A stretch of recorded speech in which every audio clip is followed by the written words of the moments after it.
Black Ice T V.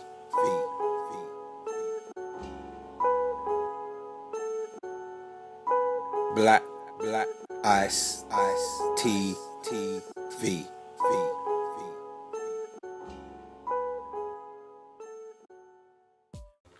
Good morning, good afternoon, good evening, family, and welcome to Black Ice TV7 Highlights.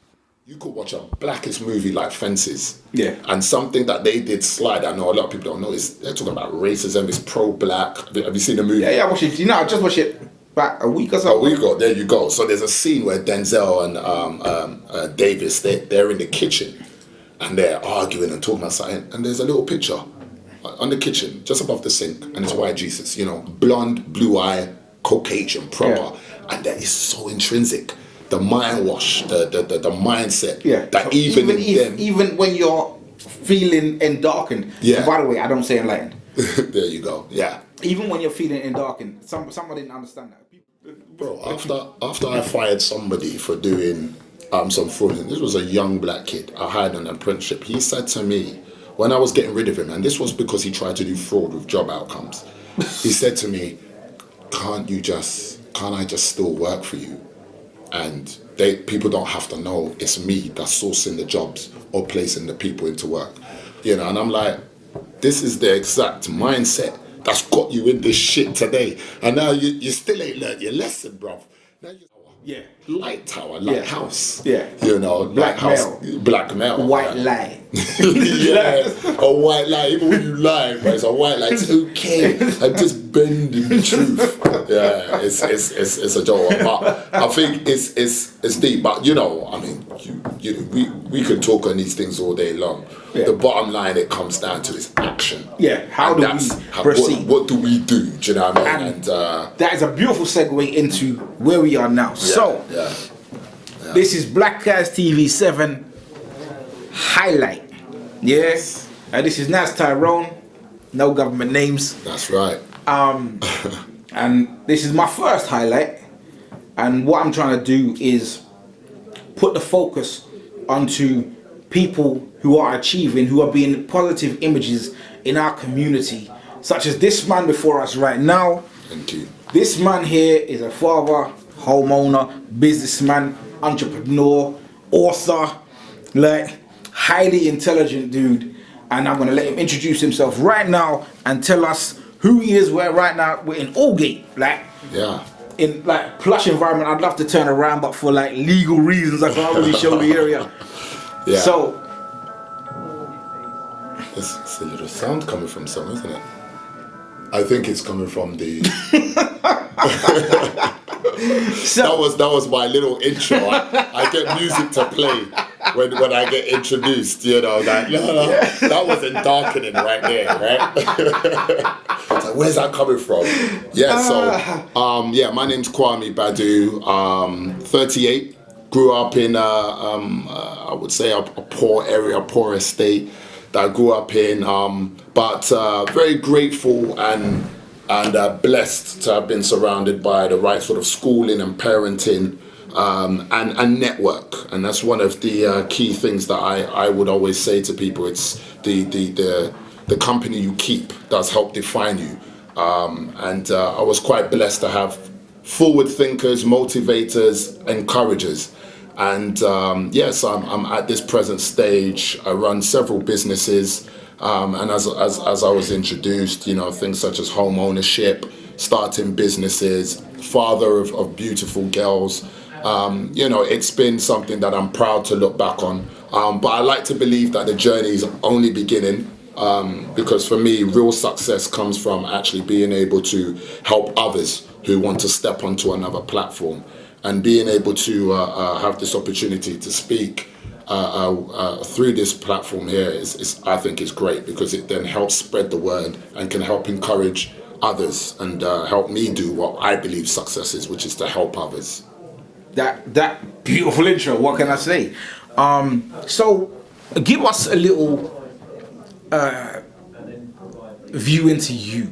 What was your background? You said you came from a poor background. Yeah. What was your background, and what from your background made you move yourself to where you are right now? Okay, awesome. Yeah, I mean, I'll go back to the age of 10. We lived in a tower block, 20 floors. This was in East London. And it was very poor. We didn't have wallpaper on the walls. It wasn't good. And obviously you see all the bright lights and the things outside. And the good thing about being on the 20th floor is it gave you this bird's eye view of the local area or the world, depending on how you took it. And I remember one day my dad making me look out of the kitchen window, and you could actually see the local football stadium, as well as, you know, a good 5-mile radius. And he said to me, look, anything out there that you want, you can achieve it. If you want it, you can go for it. Nothing can stop you. If you actually want it, go for it. And it stayed with me, and I believe that. And I think, we lived in that poor, humble flat for a good 7 years. I think it was about the age of 17 when I moved out. And my dad, who's probably the biggest influencer in me growing up, he took me to private school. He was big on education. And I'm definitely an advocate for education. I think knowledge definitely is power. And by encouraging me to get good grades and a good education, it put me in certain positions where I could see the world for myself. What is it like to work? What is it like putting on a suit, getting on the central line and going into the city? Ironically, I found all of that to be bullshit, if I'm allowed to swear. Can. Yeah, I just figured, like, is this it? Is this life? You know, so I put on a suit, I got my briefcase, I'm on a packed train, I go to an office, I work 9 to 5, and I have what is classed as a job. And for me, it just weren't enough. I always wanted more. And I used to do outside things like athletics. I wanted to be the fastest runner. Couldn't beat me. Couldn't beat. It was too fast. I think the fastest I got in 100 meters, I think I got 11.7. And that was it. That was me pushing it, yeah. And, so there were things like that. I even went into music. I tried a lot of other things, and I came to the realization that just working, just having a job weren't enough. There's more that I wanted.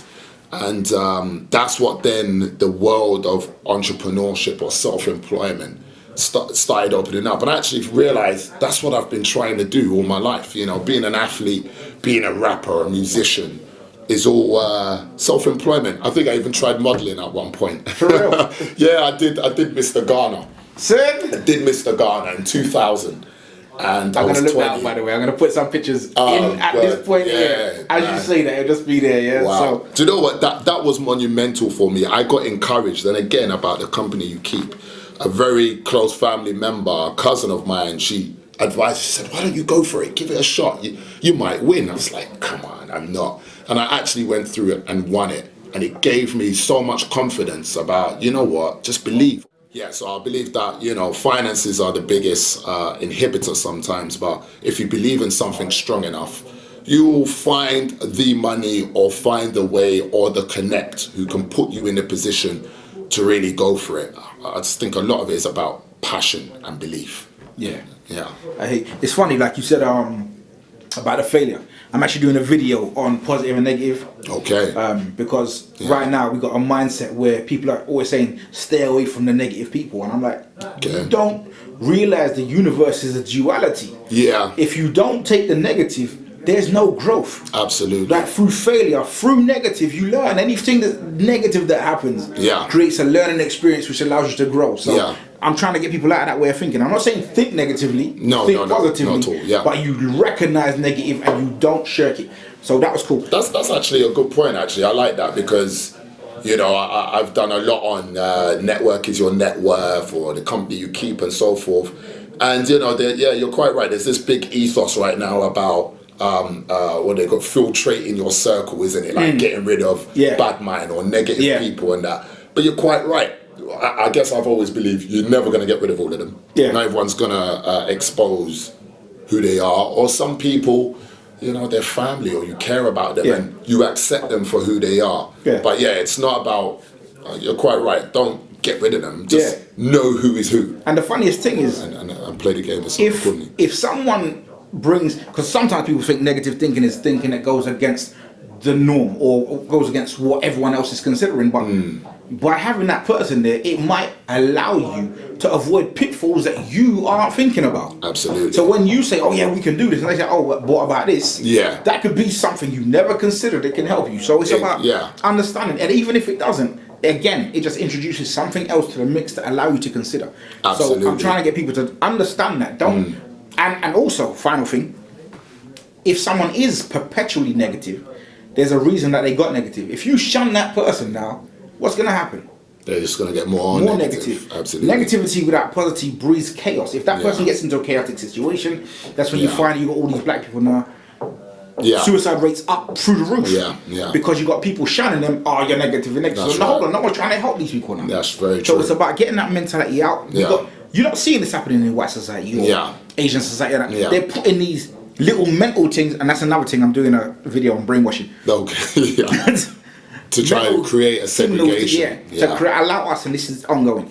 But you mentioned your books just now. That's beautiful that you did that. So now we can go into that. What books did you write? What inspired you to write the books? And could you tell us about them? And no, definitely. I think when at one point of my business, I mean, one of my businesses is recruitment. It's called Blueprint Recruitment, and majority of the time we're either based here in Aldgate or Canary Wharf. And it's just buildings, it's just locations. But where I come from, some of the people who I know, you know, we look at some of these areas as, oh my God, wow. And like many things in life, once you're there, you actually, it's just another location. But a lot of people began coming to me, asking me questions, you know, oh, Kwame, how did you start a business? How did you get here? What moves did you make? And I like to give back, you know. I don't like to, you know, this is all mine. It's a secret. That's not me. So I was really, you know, if especially someone who I know actively wants to improve, I'll give them time. So I actually found in one particular year, I had quite a lot of people, you know, coming to my office just to sit down with me, like we're doing now. But help me, advise me, steer me.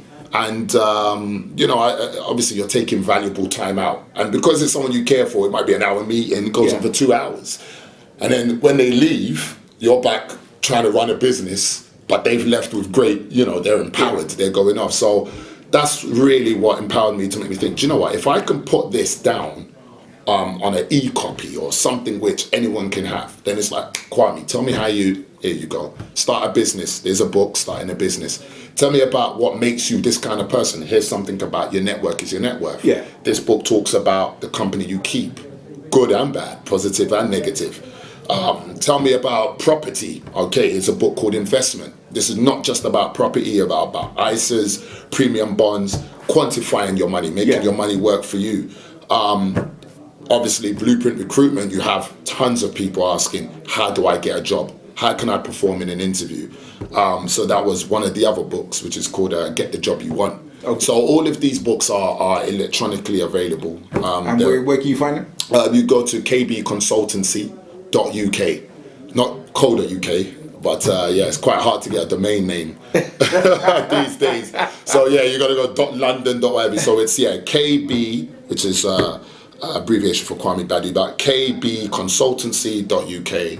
It's the same name on social media platforms and so forth. And you can actually go on there and get these books. They are for sale, but depending on some sort of training packages we do or business coaching, you can actually get the books given to you for free once you become a client. So that was it. And it, you know what was great about it was that when sometimes people would leave and I'd be like, I wish I had told them this. Or I wish I had given that information. Or, do you know what, I'm going to send you a link for a platform where it gives you advice how to start a business. So you still got to give them stuff or you miss out on stuff. So making these ebooks gave me the opportunity to put all the information I want in one spot. And I know when someone gets that, it's great. You're getting my knowledge that I've learned. So that was the reason for the books. That's beautiful. I wish I sold more though. Well, let's hope we can get this ball rolling. Why not? Exactly. We've got the Black Eye stores opening up soon, so we might even be able to, get your books on there, move it through there. Absolutely. It's all about creating synergy between black people and things. Just for the record, Naz Tyrone, I'm gonna have to bleep out those government mentions. Yes, I will remember that. And I've seen it as well. I've seen the name. I'm literally gonna bleep out.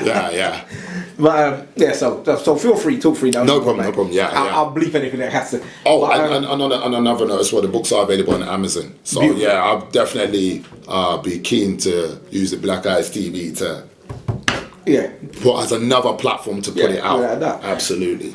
You mentioned you just linked the books to training courses. Yes. What are you offering? Yeah. So for training, so it's sort of a double-edged sword. So there are several companies. You have Blueprint Recruitment, who's obviously helping people into work, and coinciding with that, we mainly focus on sales and marketing. So some people are actually looking for training on how to become a better salesperson, how to become talkative like me, how to sell yourself and actually try and put yourself out there in the most sellable way. So the Blueprint Recruitment, we have sales training, which teaches people about the basics and becoming a great salesperson. In line with the other business model, which is KB Consultancy, that's tailored around entrepreneurship. So it teaches people how to set up a business, the pros and cons, the mistakes, the errors, and best practice formulas to ensure that when you start a business, the likelihood is you're going to be not only successful, but it's going to be profitable and there's going to be ability to growth. So a lot of the training stems around that. We've also started doing random training opportunities, similarly to the objective we're trying to achieve here. I now, myself and a small team, we go into schools and we teach. So I've been going into Greatfield School in East London, Barking, teaching about careers. So I'm teaching year 7 and 8 about the correlation between getting good grades.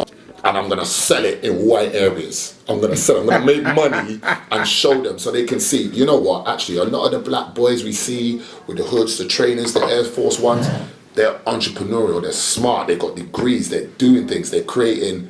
Look at SBTV. Yeah. You saw that you before James Cotton jumped on his trail. You would think he's just another road boy. Road you, that's caps and exactly. there and man's got and look at what he's entrepreneurial done. spirit. Yeah, he's amazing what he's achieved, and that's one that they've jumped on and helped. How many of those do we have in the block? So well, they don't want to do too many because obviously then it highlights the fact that we can do. Yeah. But if we show one, it's like what's that film I just watched the other day? It's a new release. No, it's what a Ross. Birth of a Nation, which needs to be highlighted. Yeah, they took the piss with that, brother. Yeah. They did that film off. Yeah. Have you watched it? I haven't watched Birth of a Nation. There's that young Nat boy Turner. direct, Nat Turner. who's from the Great Nate Debaters. Parker. Yeah, Nate yes, Parker. Nate Parker. And the film is Nat Turner. I've got it. I need to watch it. Yeah, bro, there's a part in there which had me. I couldn't even be angry at it. I was laughing. And this is my dismay in press and play on that movie. I have to get my mind. No. It's listen. It's cool. I watched it with my best friend, and she was like, "What's going on?" I said, "Look, they're gonna miss a few things. They're not gonna be as brutal as they should be because they gotta put this out." Yeah. But I said, I guarantee, in order to show this properly, to portray this accurately, it's gonna get violent. It has to because of the level. They won't go too deep. There's certain parts I know they're gonna leave out because of the runtime. Yeah. But they're gonna go in, and there's a part now where Nat Turner is reading as a kid, and the white woman's in the house, and she's like, "Oh my God, you can read," and then the mum's like, "No, I'll tell him to stop it. I'll beat him." She goes, "What are you gonna beat him for?" Yeah. This is the white woman. What are you gonna beat him for? Right. Because if God has gifted him with the ability to read, then we must nurture it. Yeah. And I was in absolute fits because I thought, you know what, this is how religion. This kind of goes into white supremacy, and I was trying to teach about white supremacy, and I'm showing people. I said, listen, white supremacy is such a thing that white people don't know it exists. Yeah, that's the whole point of it. That's right. Black people feel it, white people don't. Yeah. So they've been taught, just like us through religion, yes, that we are so low. Yeah. That if one of us can read, that's God blessing us, and they believe that. So when I saw that, I nearly cried laughing. I was like, "That's amazing!" I didn't even think about it that way. I love the film. Exactly. I love the film. And the funniest thing about that, you can't even be angry at the woman. No, like that's you her can't. knowledge. Yeah. She's actually a good person. Yeah. Let's nurture the Yeah, boy. You like know, some people would God have killed him bless for that. Yeah. Like they were told, kill them. If they really kill them, she nurtured that boy. Yeah. Although it turns out bad for him because of that, but and it's not bad for him because he ends up. I'm gonna watch it this evening, so don't spoil it. Let me not ruin that. Yeah. But it's the truth. I already knew the story. Yeah. But those little bits they put in there. That's right. That made me just. I thought that was amazing. They highlight it. Like, So sorry. So anyway, you were talking about the training program. You're doing random training. That's right. Do you know what? I want to keep some of this in. Some. I don't know if I'm. Yeah. Why not? I think it should go in because it's all part of. Look, you know, I mean, my thing is definitely about giving back. It's not specific to a color, but one thing I have found is I tend to be supporting black people. Yeah. Let's just keep it straight down the line, you know. So, for example, my company, Blueprint Recruitment, in 2015, we won a contract to support ex-offenders into work. Damn. Every one of those clients were either black or Asian, and we were working around Haringey and Newham. So these were referrals from guys who've come from Feltham, you know, all these are out of London prisons and come back to their communities. The company that contracted us, they work with them within the prisons. They then invite us in, so we meet them before they come out to sort of get the ball rolling. Yeah. So they know when they come out, there's someone there to help support. them. Give their own mindset to. I'm telling you, and it is. That's a beautiful thing, bro. It's great, man. It was under the NOMS contract, which is National Offenders Management Service, and all you found is it's just a lot of black boys who've been unlucky.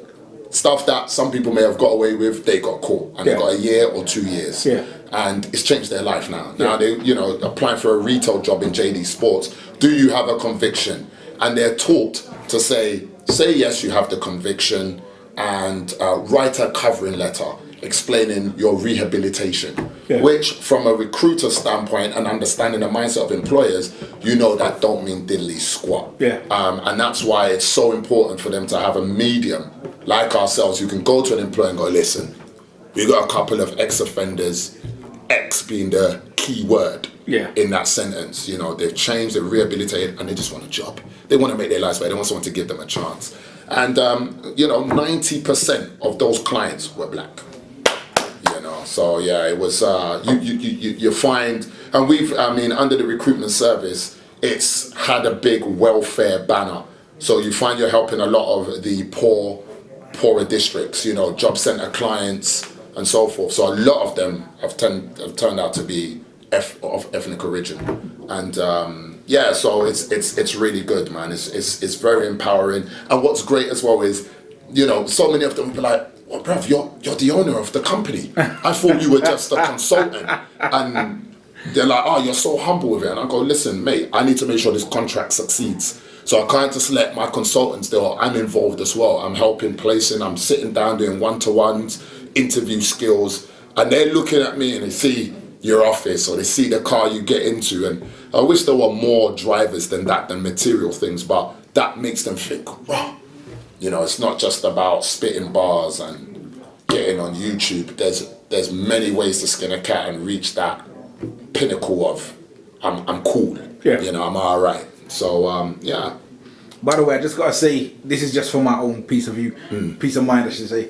When I clapped earlier, when he said about 90%, I wasn't clapping for the fact there's 90%. Yeah. I'm clapping for the fact that he's helping 90%. Yeah. Just so we get that one clarified. That's right. Yeah. But so what made you look at that as a field to go into, to be able to meet someone at the door and escort them through life? Because obviously we understand how hard it is. That's I personally know. Me and Kwame grew up together. Yeah. Like same sort of circumstances. Both went to the same private school. Yeah. I ended up in prison. Long story. Like he said, for my thing, I know that well. Yeah, I got lucky. I tell you this, Naz. Yeah. When I was meeting, what encouraged me to go on that door, I'll tell you this straight up and down, nothing. It came to me. But what you tend to find in life, especially if you set up your own businesses, or just in life generally, opportunities come and you, without knowing, you choose, you know, or you capitalize on some. In all honesty, I just saw it as this is an easy contract. Yeah, I know a lot of people are going to be intimidated by this contract or not succeed. Yeah. Because they're going to get a young black boy who's come straight out of Feltham and they're going to try and put him in a telesales job. He don't want to work in an office with a phone and a computer desk. No, he wants to be free. So I found them pizza delivery jobs. Yeah. Success. They get a moped, they're not micromanaged, they hardly see their manager, and they can drive around town and do what they want to do, as well as collect money and tips. Yeah. Hopefully they were only delivering pizzas, one would hope. But you know, it's the real. And I think, you know, we were able to, because we were from there, and all my consultants are, most of them are ethnic, we've got a few white, whatever, all different nations, we don't discriminate, but they know the game, they know the people. Yeah. And that opportunity just came, and we just were working on a contract to help ex-offenders. Yeah. Then we just actually found out that the statistics are true. It is in favor of a black male going inside, and so we ended up helping them more. But that just gave us a bit more than just securing money. Yeah. It gave us, like, we're actually doing something out here, and that's how it came to pass, to be doing that whole journey from door to thing. And obviously, once these people see you and start speaking to you and get to know you, you tend to find what their issues are, what their fears are. Yeah. So you find you're doing more consultancy. Yeah. You know, it weren't recruitment, it was consultancy, it was coaching, because the jobs were there. Yeah. They'll take on. Yeah, they want to work, we'll take them on. But how do we make sure they're going to sustain in a job? Yeah. When it's snowing on Friday morning, that they're still going to get up and go to work because they've got an end game, they've got a goal. Yeah. To What's work towards. the driving force? The driving force, yeah, behind it. And that's what I think we were able to conquer. And we ran that contract for a good 2 years. It was sad it came to an end, as most contracts do. But that's what then made me, that whole give back. Yeah. It was crazy. I was like, you can get paid and help people who Yeah. need your help.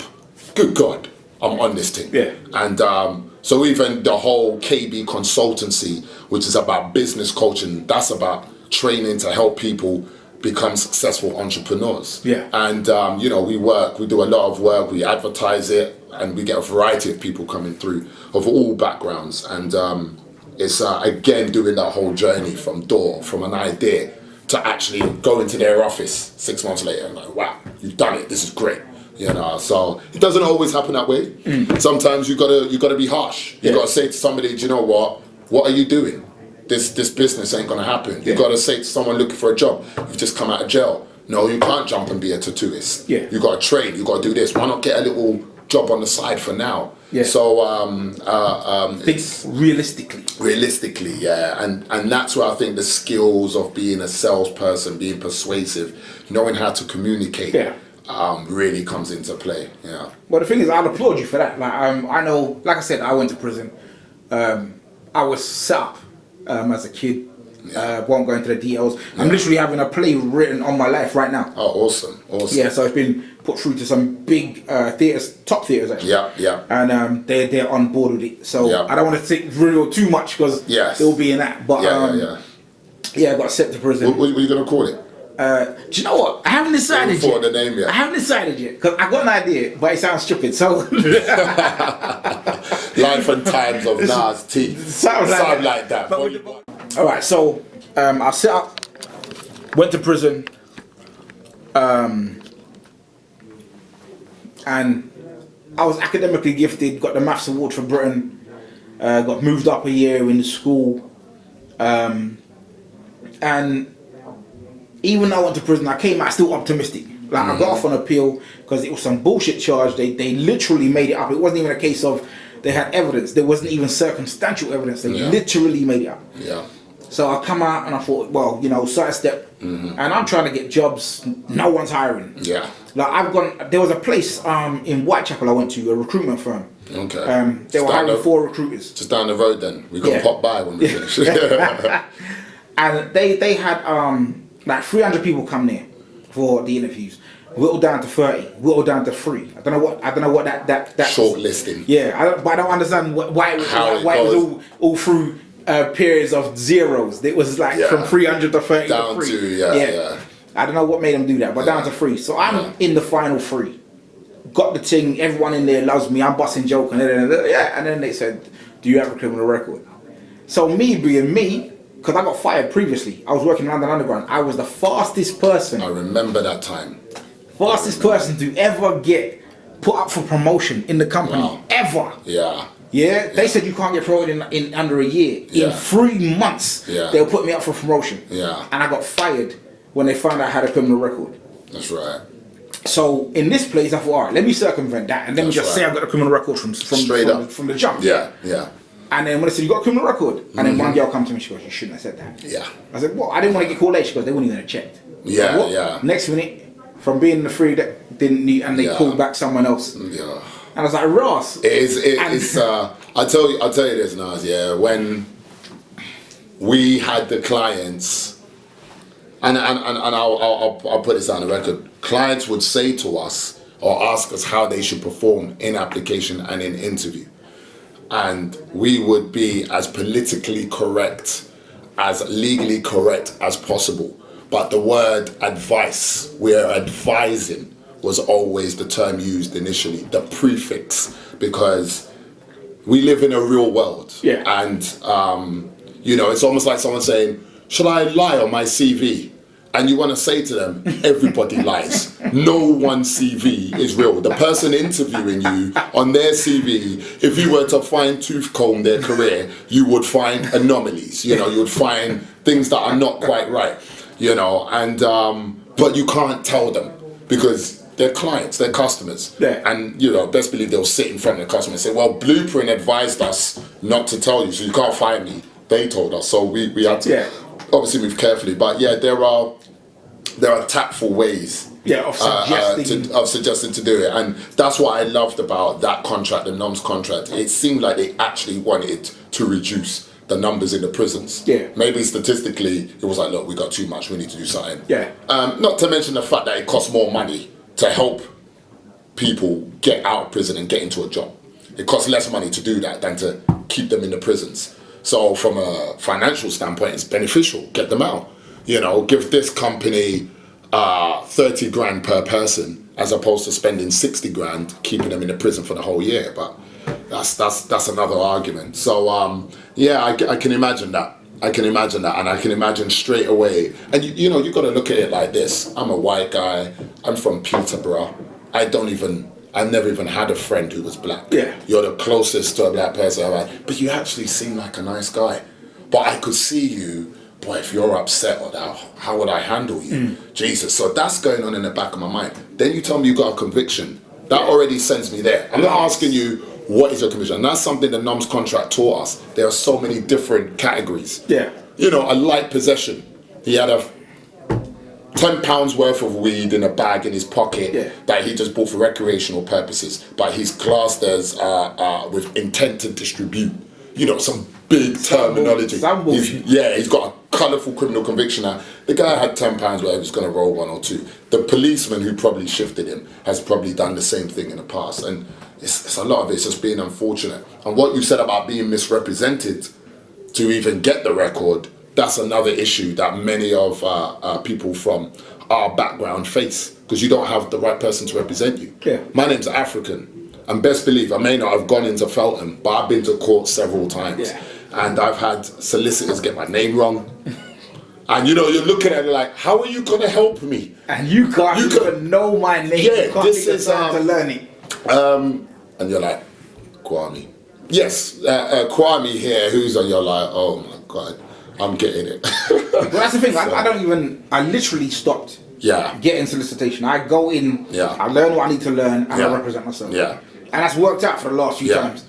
Like knowledge is power, and I think you definitely should do that. If you read up on law. I don't know. Well, we know why, but there's law as well as financial intelligence as well as credit. Yeah. These are 3 topics that should be taught in schools, and that's what has helped us under the KB consultancy banner to go into schools and teach.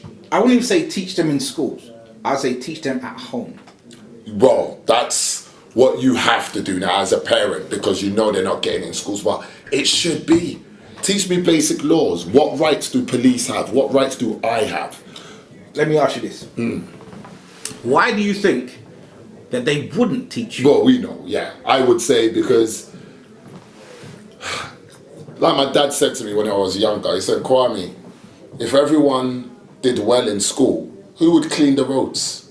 Who would do the bins? Who would do the menial jobs? You need drones. You know, and just like you mentioned, there's this big new focus about get rid of negative people, get them out your circle, but you actually need it. We live in a dual system, you know, you need the light and the dark, you know. You need that. And I think if I'm in power, and I know in order to sustain power, we need fewer people at the top and more people on the bottom. The whole pyramid system, I can't give away too much. So what I'm going to do in schools, I'm going to give you the basics that if you're smart enough or you have the family behind you, they will build off that. When we teach in schools, we say, why do you learn maths? And some people, we don't know. Why are we learning maths? I'm not going to use algebra when I'm old. I'm not going to use trigonometry. No, maths is teaching you problem-solving skills. It's teaching you how to get from A to C. If you've got A plus B, what does that equal? So you're able to think and come to which is why sometimes you almost get the same amount of points from showing your equation as you do the answer, because maths is about showing that you can solve problems.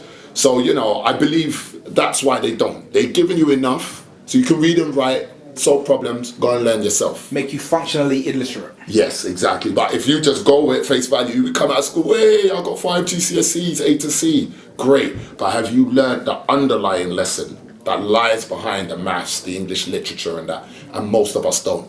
We don't. And we don't ever use it, you know. So that's why I would say they're not going to teach everybody law. Jeez, imagine stop and search and you've got a whole generation that know the law. Now, I'm not getting out of my car. How can you search my boot and ask me what's in my glove box? Under what premise? Yeah. Broken tail light, let's check that. You know, we're going to be too fresh. We're going to be too smart. So, you know, it comes on a whole conspiracy theory, but it's a fact. It's just, you look at it in business. I'm not going to teach my consultants all the tricks of the trade. Because what are they going to do? They're going to jump off and set up their own blueprint, their own KB consultancy, their own blueprint industrial. So you have limitations. On your database that everyone has access to, there are different levels of accessibility. Give them enough to build, but obviously not enough to overtake. Yeah. Like, because obviously everyone has to hold their own position, That's but right. you're still trying to empower at the same time. Exactly. Whereby, but that's a black paradigm. The white paradigm is we hold power, you get none. If you've managed to crawl through the gaps, then we might allow you, or we might destroy you. So, but they put under a beautiful terminology called capitalism, which is you know, you do you, and good luck. It's there for you. Go and take it, and it's all yours. If you can get to it. That even under that heading, there's a limitation. Or under the capitalism heading. So. Yeah. Whereby they're saying, I'm gonna make you look crabs.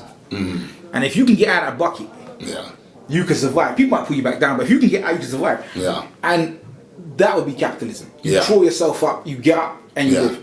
However, if you're Asian, that might be the case. If you're Jewish, that's definitely the case. Yeah. If you're a European, you're gold. Yeah. As a black person, unless you're willing to be more European than black, the glass ceiling is different. Like, and it's funny because there's something I was watching just the other day on Michael Jackson, and people don't understand the amount of money he made. They don't get it. They don't get it. Like when they talked about Michael being broke, he couldn't. It was impossible. Impossible.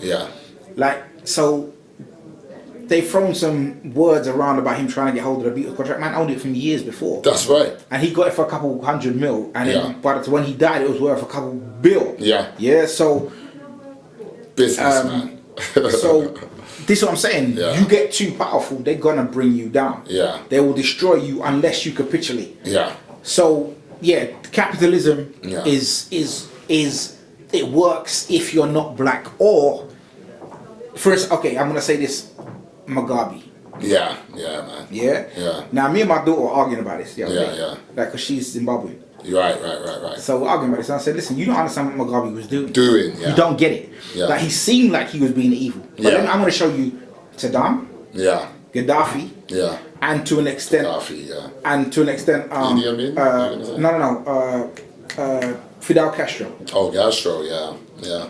Some people viewed them as dictators because the country was in poverty, not realizing why those countries were in poverty, not realizing why some of the evils were being done was to negate evils that had already been done, and then create a system and economic freedom within their own countries that would allow them to remove themselves from Western rule.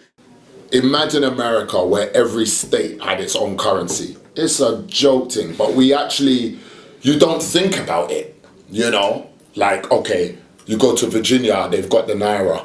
You then go to Atlanta, Georgia, they've got the cities. It's crazy, man, how can Africa not have one currency? The second largest continent, and then you got man like Gaddafi coming through saying, right, we're gonna now trade in gold. What's that gonna do for the American dollar? Zip. Finished. So we can't let that happen. And it's it's tough, man. So you're quite right. You know what I always liken being black and in capitalism? Like, do you remember when we used to play Double Dragon when we were younger? Yeah. Right? Because it's 2-player and we'll load that tape into the Commodore 64. Good God. That's why we became friends, because you had to talk with your homie back then 45 minutes before the game's loaded. And it might even crash. It might not even play. And that's what spinning the game back, using the pen and the pencil. And then it's not like today, you just go in and the game's already on. You don't even have to see your homie, you can play online. Yeah, they're in their house, you're in your house. But when you're on 2-player, you've got 2-player enemies. You've got double the number of people there. But then if the other guy is not good enough and he gets duppied, those numbers don't dwindle. It's still under the 2-player program. And that's what I try to explain to people, that being a black man, sometimes, even more so I think than a black woman, because a black woman sometimes I think they can use the prowess of beauty to kind of wean through some doors. As a black man, I just think there are, like you said, it's a different glass ceiling. You have different challenges and hurdles that you got to get over, that unless you're a black man, you just won't know. Your mindset, you got to first get past the defeatist mindset of your own self. Then you got to get past the defeatist mindset of your circle. Now, bruv, don't go and do that. What are you talking about? You're setting yourself up for a fail, man. Listen, did you try it before? No, but don't go and do it. So now you got to get past that and still go. Then you get to the place and then you got to look around and realize, oh my God, I am the minority, literally. I had a job working in Holborn for a recruitment company called Morgan Hunt. Amazing company, very public sector, very corporate. They were the only recruitment company in central London that were willing to give myself a chance. And I had no recruitment background, but I had sales and I could talk for days, as you can see. And they gave me the job. The only the only black person that was there I could talk to, there were 2. The security man at the entrance and one black guy in payroll. And they got rid of him. So after about 3 months being there, I would have just a black guy at security. The only other conversations I could have there were about their yachts, the schools they went to outside London, and football. There was the common ground. So then you've got that objective to deal with. So when everyone's on the phone banging out, got all that drive and positivity, you've got to deal with all of that, Then it's like, okay, you've got lunchtime, go and lunch. And then you walk out in the city and it's sandwiches and cut off slices and salads. And, you're like, I want some rice and peas, I want some wacha, I want jollof, I want chicken. There's none of that. So what do? You tell your girl, your lady, your wife, your queen, your mum, or you do it yourself and you prepare some food that's from your culture and you take it into the office, another barrier, which is something obviously I'm sure black women share as well, but it's like, oh, what's that food? Oh, it smells. I've been told that some of the food I bring in smells the office when I warm it in the microwave. So indirectly telling me, listen, big man, you can't be bringing in your rice and fish. You're stinking out the office with your food. And it's, so you got to deal with that. So it's huge level of things, and you're going into a system that is not yours. Well, the funniest thing is there has to be a level of fuckability. Yeah. Yeah. Yeah. Generally, anywhere I go now, I'm me. That's right. And I say I'm unapologetically me. That's right. That's the So key. if you don't like me, that's not my business. I would take, some people, I've taken packed lunches to places. Yeah. Why are you taking a packed lunch? Yeah. Oh, you know, you're so cheap. No. Yeah. This is what I eat. Yeah, exactly. Yeah, and me now, I'm vegetarian. Yeah. Yeah, I don't mean European vegetarian. Yeah. Yeah, I don't eat eggs. I don't do dairy. Yeah. Now you try and go on road and try and find something that caters for you. Very tough. Yeah, it's around, but it's Yeah. not there, and then it's Yeah. expensive.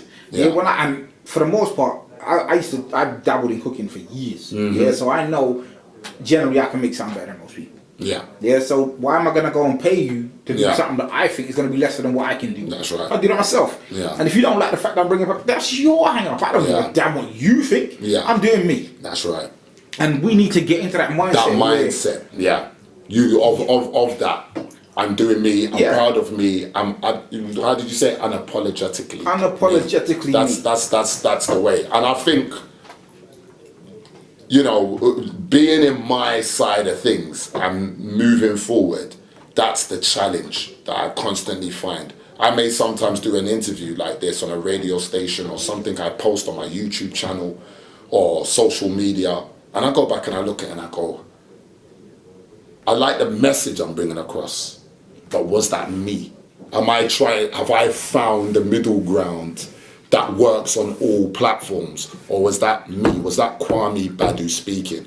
Or was that Kwame Badu? You know, and you kind of just, you like you said, you know, you got to play the game. Okay, the game is chess, so I'm not going to bring checkers to it, you know, but am I playing with the white pieces or the black pieces?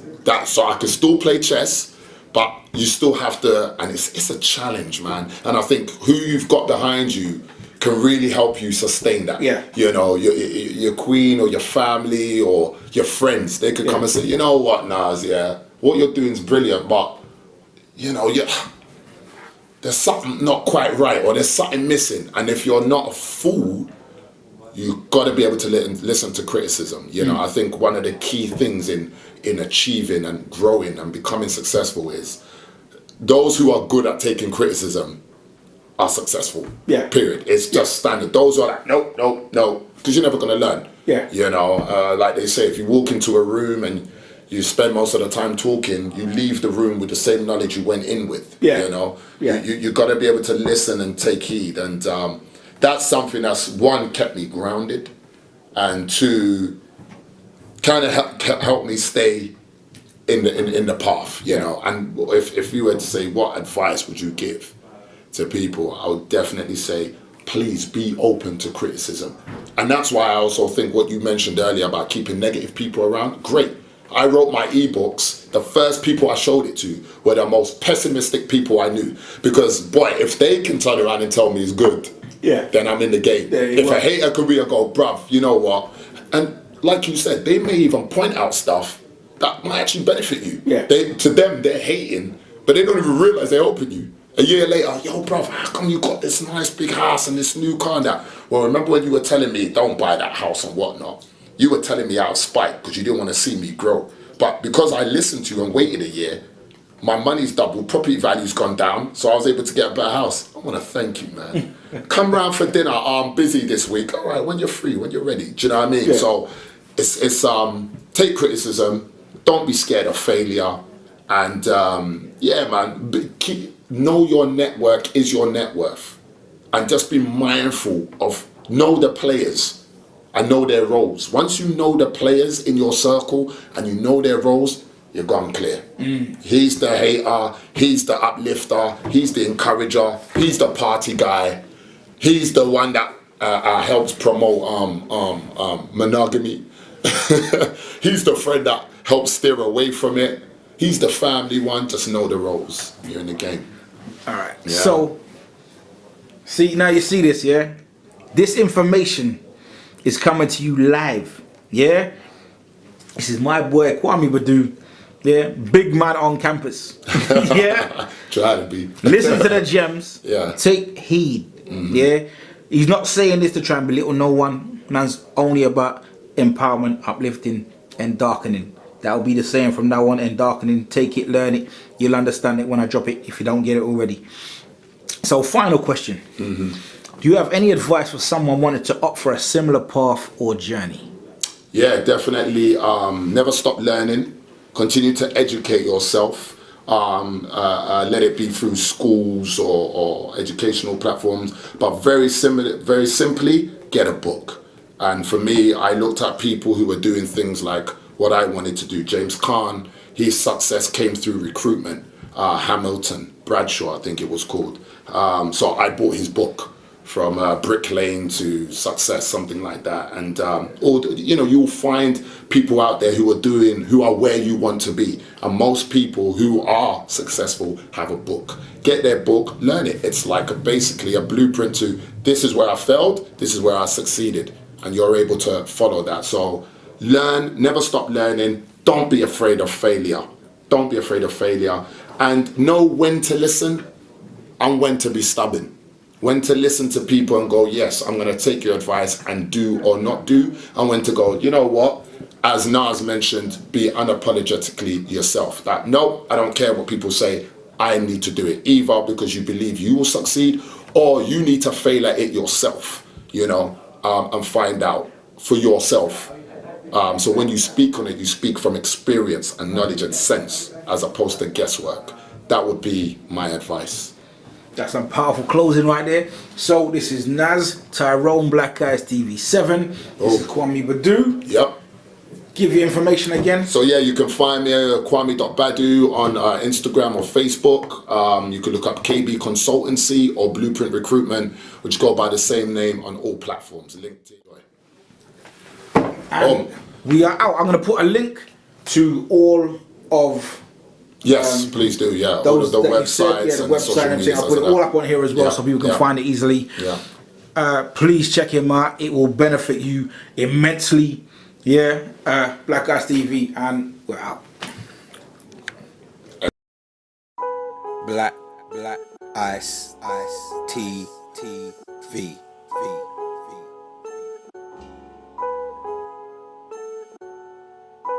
Black Eyes TV.